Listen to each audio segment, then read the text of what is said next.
to Ole. Thank you. Well, thanks Liz and Randy for inviting us down to such a great event. I'll try and be brief because we're going to show a clip from our film. I first went to China in the late 80s with my dad, who's a journalist, and he took me out of my little league and brought me to Beijing. And I spent a lot of time with my new stepmother, who was Chinese father, who had lived in Beijing and Shanghai his whole life. And we rode bicycles around Beijing. And he was wearing a Mao suit, the Mao hat with the red star. I too got the hat with the star. We were riding around. And China at that point, as a kid, felt very closed to the rest of the world. There was very little sort of Western media influence. You know, there's no sports pages to be read. There were very few Western movies. I remember we took a boat up the Yangtze River for 5 days, and they had one movie that they played on a loop, and that was Urban Cowboy with John Travolta. That they played off a Betamax player, and I must have watched it 1,000 times. So fast forward to the present day. I hadn't been back to China since the late 80s. It was just before Tiananmen Square, so it was sort of an interesting time. I got a call from a woman named Wang Lifen, who was a producer and host on Chinese Central Television. And she was setting out to do something quite extraordinary, which was to create a television show called Win in China, which many people described as the Chinese version of The Apprentice. But in fact, I think it was a bit deeper than that. Instead of having one Donald Trump, they had a panel of 5 of the biggest businessmen in China. And businessmen in China now are sort of the new icons. The images of them, you can see them on billboards on the side of any highway. They sort of replaced the imagery of the heroic worker. It's now the heroic businessman. And they really are rock stars. So it was these businessmen's job to screen 120,000 aspiring entrepreneurs who applied, and some of them came to Beijing with business plans in hand.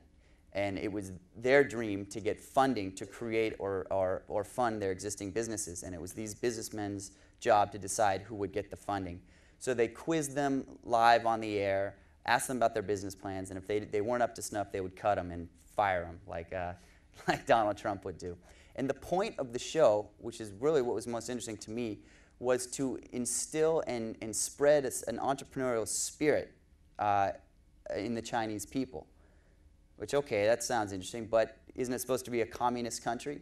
So that to me was like a great contradiction that we wanted to explore. So we chose to explore not just the creation of the show, but the historical context. What does it mean that a ostensibly communist government on state-run television would sanction such a show and give away $5 million in venture capital to start businesses? And the idea was they want to create jobs for the middle class that is growing quickly every day.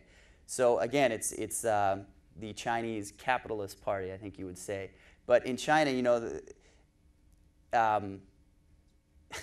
in China, everything is got an undercurrent and sort of a surface thing. So you can't admit that it's capitalism. So they would do it under the guise of bettering China, under social responsibility is how they would really explain it.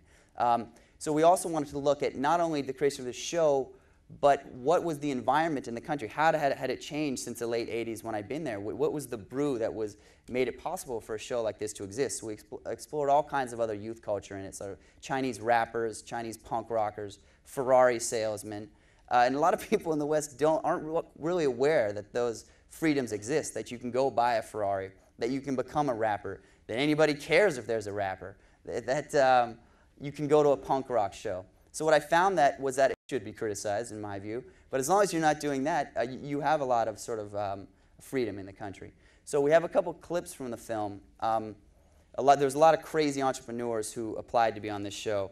This entrepreneur is a guy named Joe Yu, who is aspiring lingerie baron out of Weifeng, China. And he was such a badass businessman that he had a nickname called the Wolf. And he lied and cheated his way through the show to the finals. So we'll show you a little bit about his lingerie factory, and then it'll be followed by a short trailer for the film.